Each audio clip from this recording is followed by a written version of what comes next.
Well, it is hard time for all of us. Due to coronavirus, we have break the situation as earlier it was. But time never stopped for anyone. But it doesn't mean that we should go out and prepare for all the competitive exam. We can utilize this time by doing self-study and taking help of Aspire Ada YouTube channel. To start Hello and welcome to Aspire Adda. Hello and welcome.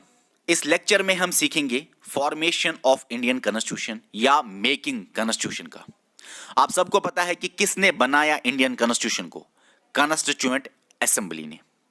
इस lecture में हम थोड़ा सा हल्का सा historical angle सीखेंगे और फिर इसी हिस्ट्री में हम देखेंगे कहां से कहां तक making of the Indian constitution है, कहां से कहां तक कॉन्स्टिट्यूशन बना।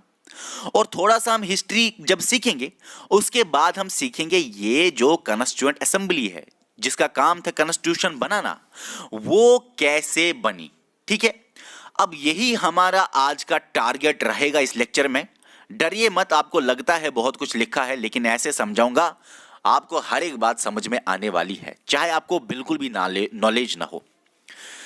स्टार्ट करूंगा मैं हल्का सा हिस्ट्री जानना आपको जरूरी है। स्टार्ट करूंगा मैं 1600 से। 1600 में ईस्ट इंडिया कंपनी इंडिया आती है। क्या करने के लिए? ट्रेड करने के लिए। इनका मेन मोटिव ट्रेड होता है। जब ये यहां पे पॉलिटिकल इंस्टेबिलिटी देखते हैं, पॉलिटिकल इंस्टेबिलिटी देखने के बाद ही इनका मोटिव चेंज हो जाता है। ट्रेडर्स से रूलर्स ये बन जाते हैं। अब यहां पे जो पॉलिटिकल अनस्टेबिलिटी है, इसको पहले पहचाना, अंडरस्टैंड किया इन्होंने कि मराठास, जाट्स, सिख्स, मुगल्स आपस में लड़ते हैं और फिर आपस के अंदर भी लड़ाई है। इनमें मुगल्स के अंदर भी लड़ाई थी। तो ये जब अंडरस्टैंड करते हैं कि मराठास के अंदर से भी लड़ाई और बाहर ग्रुप से भी लड़ाई, एक दूसरे की लड़ाई जो है, इन्होंने इसका फायदा उठाया। और मैं ज्यादा हिस्ट्री तो नहीं बताऊंगा, लेकिन इतना आपको जानना पॉलिटिकल एंगल से जरूरी है कि 1765 में इनको मिलती है दीवानी ऑफ बंगाल, बिहार, उड़ीसा। बंगाल, बिहार, उड़ीसा की दीवानी मिलती है। दीवानी का मतलब अब इनको ताकत है कि ये कलेक्ट करे रेवेन्यूज, टैक्स कलेक्ट करे। टैक्स कलेक्ट आपसे कौन करता है? गवर्नमेंट। लेकिन ईस्ट इंडिया कंपनी इंडिया के लोगों से टैक्स करने लगे बंगाल, बिहार और उड़ीसा में। चलो ठीक है, मान लिया। तो यहां पे पता चलता है ट्रेडर्स से ये रूलर्स बनते हैं। 1765 में एक्चुअली बहुत लंबी कहानी है। 1764 का बैटल ऑफ बक्सर है, उसी का ये रिजल्ट है दीवानी। ओके, उतना हमें नहीं जानना है। अब देखिए 1765 से एंजॉय करती है ये ईस्ट इंडिया कंपनी, मजे करती है। ये ब्रिटिश पार्लियामेंट में, वहां पे इंग्लैंड में दिखाती है बहुत कम पैसे, हम तो कुछ नहीं कमाते, लेकिन इंडिया से इतना ज्यादा ये लूटते हैं, इतना ज्यादा कमाते हैं, ब्रिटिश में बहुत कम दिखाते हैं। ये ईस्ट इंडिया कंपनी एंजॉय करती है। वहां का पार्लियामेंट बोलता है अरे भाई ये तो गलत हो रहा है, ईस्ट इंडिया कंपनी मजे कर रहा है, उनको कोई पूछताछ नहीं है। हमारी कंट्री से वो गए इंडिया और वहां पे लूटमार करते हैं, लेकिन हमें कुछ नहीं देते, हमें कुछ नहीं दिखाते। इसको कंट्रोल करना पड़ेगा, इस कंपनी को जो India I, east India company. ये ब्रिटिश बोल रहा है, तो ब्रिटिश ने कंट्रोल किया अपनी ही कंपनी को जो India I, east India company. कब? 1773 में। आपने देखा होगा रेगुलेटिंग एक्ट। रेगुलेट मतलब चलाना। ब्रिटिश ने ईस्ट इंडिया कंपनी को कंट्रोल किया, चलाया, और इस रूल को पड़ता है नाम कंपनी रूल, जो कि 1773 से स्टार्ट हुआ, रिवोल्ट ऑफ 1857 तक। ओके, मतलब उसके बाद ही आता है दूसरा रूल, उसको बोलते हैं क्राउन रूल। समझो इस बात को पहले।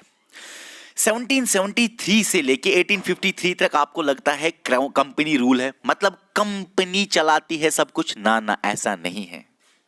कंपनी तो है सामने, ईस्ट इंडिया कंपनी लोगों के सामने, मगर यहां पे देखो 1773 में क्या होता है?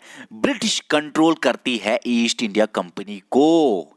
ईस्ट इंडिया कंपनी है, कंपनी रूल है, मगर असल में ब्रिटिश क्राउन, ब्रिटिश पार्लियामेंट इस कंपनी को चलाता है। ठीक है, हमारे सामने ईस्ट इंडिया कंपनी तो है, लेकिन ईस्ट इंडिया कंपनी को कौन चलाता है? British crown, parliament. कब से? 1773 थे। तभी तो बहुत सारे यहां पे कानून आते हैं, regulating act, Pitt's India act वगैरह वगैरह एक्ट आते हैं, उतना नहीं पढ़ना। अब देख लीजिए 1857 में रिवोल्ट होता है। ईस्ट इंडिया कंपनी को अपना ब्रिटेन का पार्लियामेंट बोलता है, भाई ईस्ट इंडिया कंपनी, आपको इंडिया में हमने कितना सिखाया क्या करना है, लेकिन उसके बावजूद भी रिवोल्ट हो गया, आप खत्म।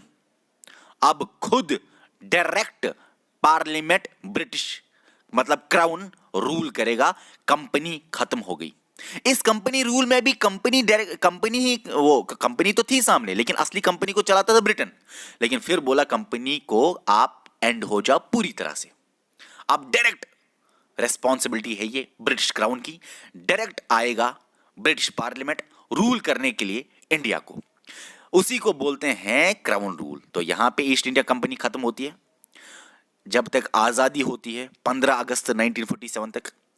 इस दरमियान का रूल जो है, इसी रूल को बोलते हैं क्राउन रूल। ठीक है, अब याद रखना इस क्राउन रूल के दौरान ही कॉन्स्टिट्यूशन बनना स्टार्ट होता है। मैं बताऊंगा 15 अगस्त 1947, ये लिखा है 15 अगस्त 1947 जो है इंडिपेंडेंस डे मनाया जाता है। इसी इंडिपेंडेंस डे के साथ ये क्राउन रूल खत्म हुआ, यहां से यहां तक क्राउन रूल था। लेकिन याद रखिए आप, इसी क्राउन रूल के इस टाइम पे 1947 पे आजादी मिली, लेकिन 1946 9 दिसंबर 1946 से ही कॉन्स्टिट्यूशन बनना स्टार्ट हुआ। किसने बनाया? Constituent assembly. पहली मीटिंग कॉन्स्टिट्यूएंट असेंबली की कब थी? 9 दिसंबर 1946। तो कॉन्स्टिट्यूएंट असेंबली ने कॉन्स्टिट्यूशन बनाना स्टार्ट किया कब से? 9 दिसंबर 1946 से। कब तक कॉन्स्टिट्यूशन बना? 26 नवंबर 1949 तक कॉन्स्टिट्यूशन बना। आप बोलोगे सर कॉन्स्टिट्यूशन बना 26 जनवरी 1950 में। अरे कॉन्स्टिट्यूशन फॉर्म हुआ इस डेट पे, इनैक्ट हुआ इस डेट पे, अडॉप्ट हुआ इस डेट पे। हाँ, 26 जनवरी को कॉन्स्टिट्यूशन एनफोर्स हुआ, उसके बारे में भी बताऊंगा मैं, वेट करो, शायद आपके नेक्स्ट लेक्चर में पढ़ना होगा, और क्यों हुआ वो भी दे दूंगा रीजन। फिलहाल इतना समझो कि क्राउन रूल के लास्ट पीरियड पे कॉन्स्टिट्यूएंट असेंबली बनती है, उनकी पहली मीटिंग इस डेट पे होती है और कॉन्स्टिट्यूशन इस डेट पे बनता है। बीच में जो टाइम है मेकिंग ऑफ द कॉन्स्टिट्यूशन का, यही हमारा टॉपिक है। बीच में टाइम है, कितना लगा कॉन्स्टिट्यूएंट असेंबली को कॉन्स्टिट्यूशन बनाना? 2 साल लगे, 11 मंथ्स 18 डेज। यहां से यहां तक 2 साल 11 मंथ्स 18 डेज होते हैं, और इतना टाइम लगा कॉन्स्टिट्यूएंट असेंबली को इंडियन कॉन्स्टिट्यूशन बनाना। ठीक है, समझ लिया इतना। अब इतना समझ लिया तो इतना भी समझ लो आप, 1947 आपको क्या लगता है? 15 अगस्त इंडिपेंडेंस डे। लेकिन इंडिपेंडेंस नहीं मिली थी पूरी तरह। सर क्या बोल रहे हो, इसको तो हम इंडिपेंडेंस डे मना रहे हैं 15 अगस्त 1947। फिर ये इंडिपेंडेंस डे क्यों नहीं है? सॉरी, फिर इसमें पूरी तरह से इंडिपेंडेंस क्यों नहीं मिली? पूरी तरह से इंडिपेंडेंस मिली आपको 1950 पे। याद रखना, आपके इंडिपेंडेंस डे पे 15 अगस्त पे आप डोमिनियन बने, इंडिपेंडेंट नहीं बने। डोमिनियन का मतलब ब्रिटिश पार्लियामेंट ने बोला कोई बात नहीं, आपको कॉन्स्टिट्यूशन दे दिया गया, आप इंडिपेंडेंट हो, आप फ्री हो, आप इंडिपेंडेंस डे मनाओ, मगर इंटरनली आप फ्री हो। एक्सटर्नली मतलब कि एक्सटर्नल अफेयर, कम्युनिकेशन, डिफेंस, आपके मेन चीजों जो है ना, वो अभी भी ब्रिटिश के हाथ में है। उसी को बोलते हैं डोमिनियन। डोमिनियन का मतलब इंटरनली आप आजाद हो, कर लो, बनाओ कॉन्स्टिट्यूशन, जो करना है कर लो, लेकिन मेन अथॉरिटी अब भी ब्रिटिश के पास है, उसको बोलते हैं डोमिनियन। तो 1940 से पूरी तरह आजाद नहीं हुआ, सेमी इंडिपेंडेंट हुआ। लगता है आपको इंडिपेंडेंस डे, लेकिन थोड़ी आजादी मिली, और उसी को बोलते हैं डोमिनियन। हम थे dominion, okay, dominion of India और डोमिनियन ऑफ पाकिस्तान अलग अलग बने।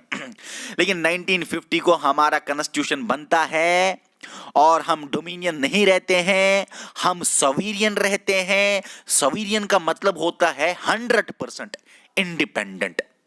सॉवरेन का मतलब होता है सुप्रीम, ताकतवर, किसी के अंडर नहीं, कोई बात किसी के अंडर नहीं, ना ही डिफेंस, ना ही एक्सटर्नल अफेयर, ना ही कम्युनिकेशन, कुछ भी नहीं। तो 1950 पे आप पूरी तरह इंडिपेंडेंस, हम मतलब इंडिया पूरी तरह इंडिपेंडेंस हो गया। और इसी 1950 को ही 26 जनवरी का डेट रिपब्लिक डे मनाया जाता है, क्योंकि कॉन्स्टिट्यूशन इस डे पे फॉर्म नहीं हुआ, फॉर्म तो इस डेट पे हुआ, इनैक्ट इस डेट पे हुआ, अडॉप्ट इन इस डेट पे हुआ। इस डेट पे कॉन्स्टिट्यूशन एनफोर्स हुआ, इफेक्ट में आया, कम्युनिस्मेंट ऑफ द कॉन्स्टिट्यूशन है ये डेट, ठीक है। ओके, अब एक सवाल आया था एक बार, जरा जरा बता इन दो डेट्स में से क्यों मनाया जाता है कॉन्स्टिट्यूशनल डे, नीचे कमेंट कीजिए। वो मैं आगे बता दूंगा, क्योंकि हमें पढ़ना है पूर्ण स्वराज रेजोल्यूशन और बाकी बातें, और उसमें भी कंफ्यूजन होता है। 1929 और 1930 बच्चों को कंफ्यूजन होता है, उस पे भी पूर्ण स्वराज क्या था, 26 जनवरी 1930 था, ये 1929 क्यों होता है, किताबों में दो दो डेट क्यों होते हैं। अरे हम है ना कंफ्यूजन क्लियर करने के लिए। एक्चुअली 1929 में बात डिसाइड हुई थी, 1930 का 26 जनवरी क्या था, मतलब रखा गया था एज पूर्ण स्वराज डे। चलो उसी दिन समझाऊंगा, मतलब कल समझाऊंगा, इस पे कल वीडियो आएगा। देख लीजिए यहां पे तक आपने समझ लिया, अब पूरी तरह आजाद हुए, ठीक है।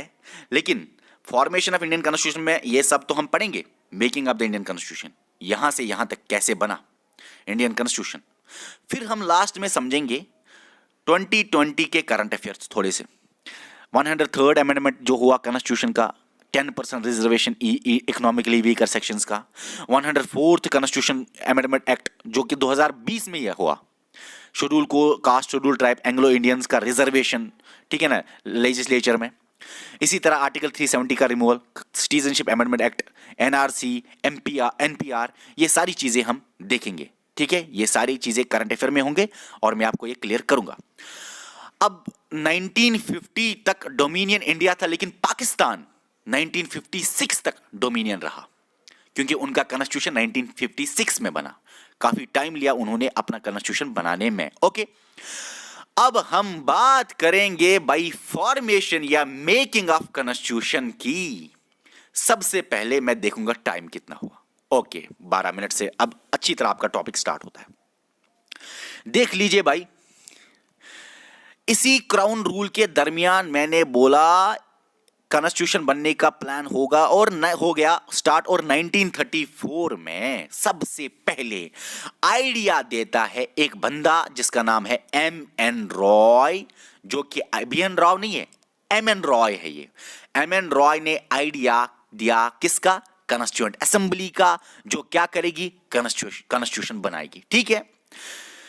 ब्रिटिश का कोई रिएक्शन अभी नहीं आया, ये तो इंडिया का रिएक्शन है। फिर यहां पे आपको ब्रिटिश का रिएक्शन देखने को मिलेगा, ये तो इंडिया बोल रहा है। 1935 में Indian national Congress officially demand करता है कॉन्स्टिट्यूएंट असेंबली, लेकिन ब्रिटिश की तरफ से कोई रिएक्शन नहीं। 1938 में Jawaharlal Nehru on behalf of Indian national Congress, या जवाहरलाल नेहरू इंडियन नेशनल कांग्रेस के बिहाफ पे बोलता है, हमें बनाना चाहिए कॉन्स्टिट्यूएंट असेंबली, जो कि कॉन्स्टिट्यूशन बना के देगी। ये कॉन्स्टिट्यूएंट असेंबली हम बनाएंगे विदाउट ब्रिटिश इंटरफेरेंस, ब्रिटिश के बगैर, एक्सटर्नल इंटरफेरेंस के बगैर, on adult franchise. Adult franchise voting होगी और हम चुनेंगे कॉन्स्टिट्यूएंट असेंबली और वही बनाएंगी कॉन्स्टिट्यूशन। किसने बोला, जवाहरलाल नेहरू ने। अब अडल्ट फ्रेंचाइज इस डेट पे इसने बात की, लेकिन ब्रिटिश ने कभी भी अडल्ट फ्रेंचाइज पे कोई वोटिंग नहीं की थी पूरी हिस्ट्री में। ब्रिटिश जो वोटिंग कर रहा था, क्यों इसने बोला अडल्ट फ्रेंचाइज, क्यों इस बात पे जोर दिया, क्योंकि ब्रिटिश जो वोटिंग कर रहा था इससे पहले उसको बोलते थे लिमिटेड फ्रेंचाइज।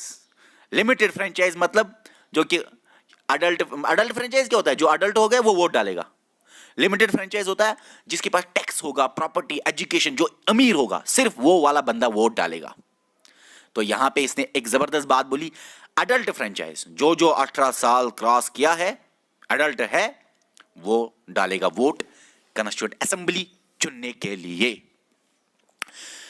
देखिए, जब ये बात हुई तो ब्रिटिश को लगा अरे भाई कुछ तो करना पड़ेगा, कुछ तो देना पड़ेगा उनको।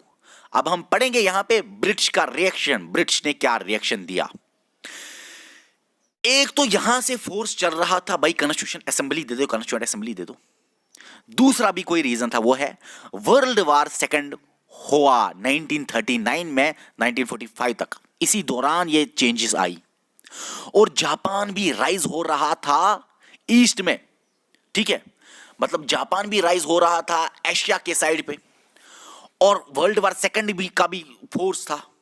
इस वजह से कुछ प्लान्स दिए ब्रिटिशर्स ने इंडिया को।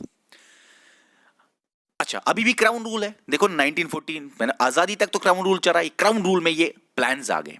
सबसे पहले 1940 में प्लान दिया इन्होंने, ब्रिटिशर्स ने इंडियंस को ऑफर दे दी, अगस्त ऑफर, 8 अगस्त 1940 को ये ऑफर दी गई। क्या ऑफर दी गई? देखिए इंडियंस, आप हमको सपोर्ट कीजिए वर्ल्ड वार में, और वर्ल्ड वार के बाद हम आपको कॉन्स्टिट्यूएंट असेंबली बना के देगी, जो कि आपको कॉन्स्टिट्यूशन बनाएगी, और हम आपको डोमिनियन स्टेटस दे देंगे। बहुत सारे इंडियन इससे ही खुश नहीं थे, क्या डोमिनियन, पूरी तरह इंडिपेंडेंस दे दो। और भी कांग्रेस ने इसको रिजेक्ट क्यों किया बताऊंगा। इस अगस्त ऑफर में जबकि वाइसराय था लिंगलित गो, और इसी वाइसराय ने ये रखा था इंडियंस के सामने अगस्त ऑफर, लेकिन अगस्त ऑफर फेल हुआ। फेल होने का रीजन क्या है? फेल होने का रीजन है पहला ये कि सपोर्ट हम करेंगे आपको, वार के बाद आप कॉन्स्टिट्यूएंट असेंबली बना के दोगे, तो इसलिए फेल हुआ। डोमिनियन की बात कर रहे हो, बहुत सारे बोल रहे थे डोमिनियन का, पूरी तरह से इंडिपेंडेंस दे दो आप क्या बोल रहे हो, इंटरनली फ्री एक्सटर्नली आप चलोगे।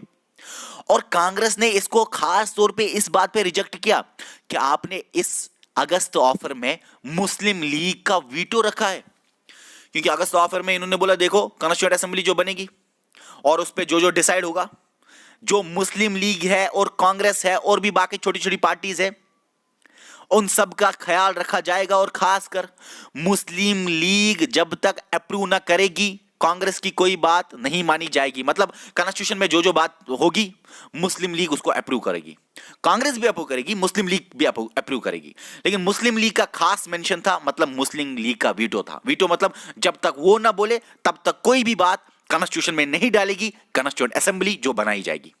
कॉन्स्टिट्यूएंट असेंबली जो बनाई जाएगी वो कॉन्स्टिट्यूशन में कोई भी ऐसी बात नहीं डालेगी जो कि मुस्लिम लीग के अपोजिट हो, मतलब मुस्लिम लीग जब तक उसको हाँ ना करे। तो कांग्रेस ने इसको रिजेक्ट किया, और इतनी खराब बातें, अभी वार को सपोर्ट करो फिर देंगे और डोमिनियन देंगे।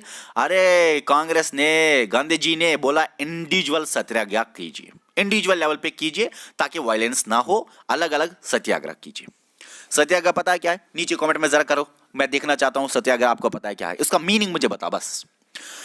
देखिए मार्च 1942 में ये फेल हो गया, तो नया कोई प्लान देना था, नई कोई ऑफर देनी थी। मार्च 1942 में एक ऑफर आता है क्रिप्स मिशन। क्रिप्स मिशन आता है, सर स्टैफोर्ड क्रिप्स ये लाता है। उस टाइम मुझे बताइए वाइसराय कौन था? उस टाइम भी वाइसराय था वही जो ऊपर था, लिंगलित गो ही उस टाइम भी वाइसराय था। ओके, अच्छा ठीक है। अब क्रिप्स मिशन में एक स्पेशल क्लास था जिसकी वजह से क्रिप्स मिशन फेल हुआ, क्योंकि क्रिप्स मिशन को मुस्लिम लीग ने रिजेक्ट किया और यह फेल हुआ, क्योंकि इसके अंदर था एक क्लास, उसको बोलते थे इफ।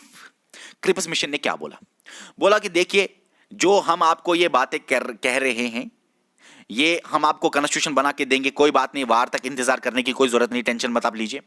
लेकिन अगर दोनों पार्टीज एक्सेप्ट करें, मुस्लिम लीग भी और कांग्रेस भी। मुस्लिम लीग ने रिजेक्ट किया, बोला नहीं भाई, हमको अब चाहिए सेपरेट कॉन्स्टिट्यूएंट असेंबली और सेपरेट कॉन्स्टिट्यूशन, सेपरेट कंट्री, इसलिए हम अब नहीं मानेंगे एक कॉन्स्टिट्यूएंट असेंबली। तो मुस्लिम लीग ने रिजेक्ट किया, क्रिप्स मिशन फेल हुआ, क्योंकि क्रिप्स मिशन में लिखा था इफ, ये स्पेशल बात थी, इफ अगर दोनों के दोनों राजी हो जाए तब कॉन्स्टिट्यूशन बना के देंगे। देखो अगर ये राजी हो जाता, क्रिप्स मिशन के बेसिस पे कॉन्स्टिट्यूशन बनता, लेकिन क्रिप्स मिशन भी फेल हुआ, क्योंकि मुस्लिम लीग ने बोला ना ऐसा नहीं चलेगा। जब क्रिप्स मिशन फेल हुआ और गांधी जी ने और कांग्रेस ने बोला देखो भाई ये जो आ रहे हैं वहां से प्लान्स, इसमें कोई ना कोई इफ होता रहता है, ये तो लंबी बात कर रहे हैं, ये तो कोई ना कोई रखते हैं प्लान में कुछ ना कुछ ऐसा जिससे कोई प्रॉब्लम आ जाती है, ऐसा नहीं चलेगा भाई। तो क्विट इंडिया मूवमेंट लॉन्च किया गया। क्विट इंडिया मूवमेंट लॉन्च किया गया। किसका रिएक्शन था ये? Cripps mission. इंडिविजुअल सत्याग्रह किसका रिएक्शन था? अगस्त ऑफर का। तो हर एक ऑफर का कोई ना कोई रिएक्शन आता है इंडियंस की तरफ से। तो क्विट इंडिया मूवमेंट लॉन्च हुआ। उसके बाद ब्रिटिश ने एक जबरदस्त प्लान भेजा। 1946 मई में आए ये यहां पे, लेकिन ये फेल भी हुआ पास भी हुआ। अब सर ये फेल भी हुआ पास भी हुआ, इसका मतलब क्या? देखो आपको लिखना है ये पास ही हुआ एग्जाम में, लेकिन कैबिनेट मिशन प्लान जो प्लान आया 1946 पे, इन्होंने यहां पे ये रीच हुआ इंडिया में कैबिनेट मिशन प्लान। और इस टाइम जो वाइसराय ऑफ इंडिया था वो कौन था? वेवल। ठीक है, वाइसराय पता है ना क्या है?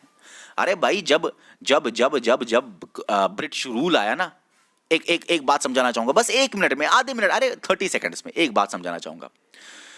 जब कंपनी रूल था पहले गवर्नर ऑफ बंगाल था, फिर गवर्नर जनरल ऑफ बंगाल हुआ, फिर गवर्नर जनरल ऑफ इंडिया हुआ, फिर गवर्नर जनरल, ऐसे हेड होते थे यहां पे इंडिया में। लेकिन जब क्राउन रूल आया तो इन्होंने गवर्नर जनरल की पोस्ट खत्म की। पता है कौन सा पोस्ट दिया? वाइसराय पोस्ट रखा, और सेक्रेटरी ऑफ स्टेट भी पोस्ट रखा। और क्राउन रूल में चलता रहा वाइसराय, सेक्रेटरी ऑफ स्टेट चलता रहा वाइसराय।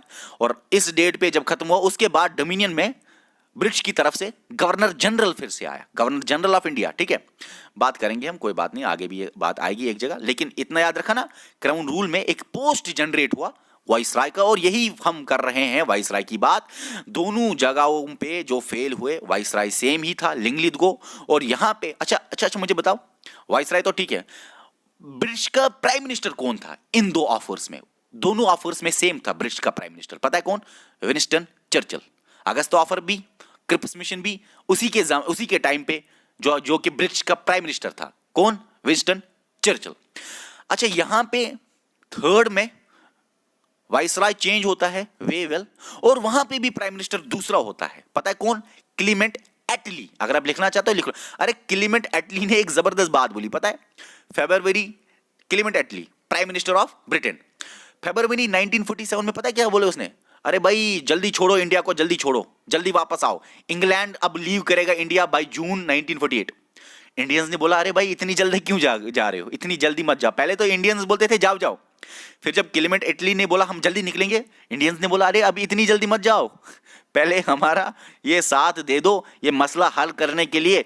ये जब तक इंडियन इंडिपेंडेंस एक्ट नहीं आता, इंडिया और पाकिस्तान आजाद नहीं होता, तब तक यहीं रहो, नहीं तो वायलेंस बढ़ जाएगा मुस्लिम लीग और खासकर कांग्रेस में। ओके, देख लीजिए इस बात को कि इस डेट पे आता है कैबिनेट मिशन प्लान, जिसके टाइम पे वेवेल होता है वाइसराय, और वहां पे ब्रिटिश प्राइम मिनिस्टर होता है Clement Attlee.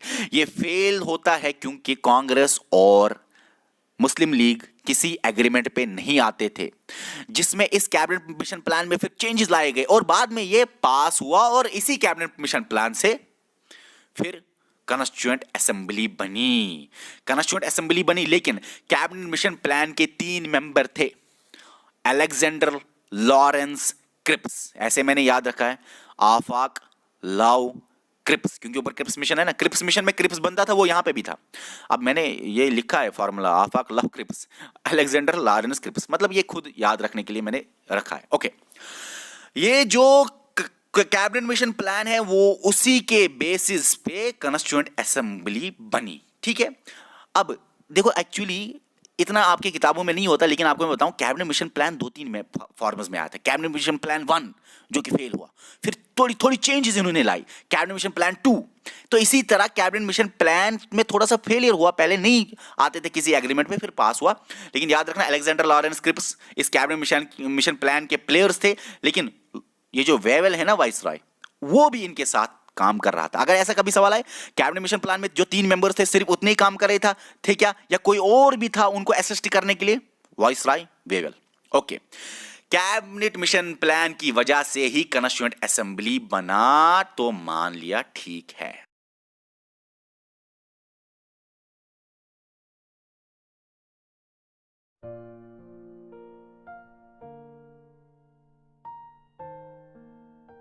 Well, it is hard time for all of us. Due to coronavirus, we have break the situation as earlier it was.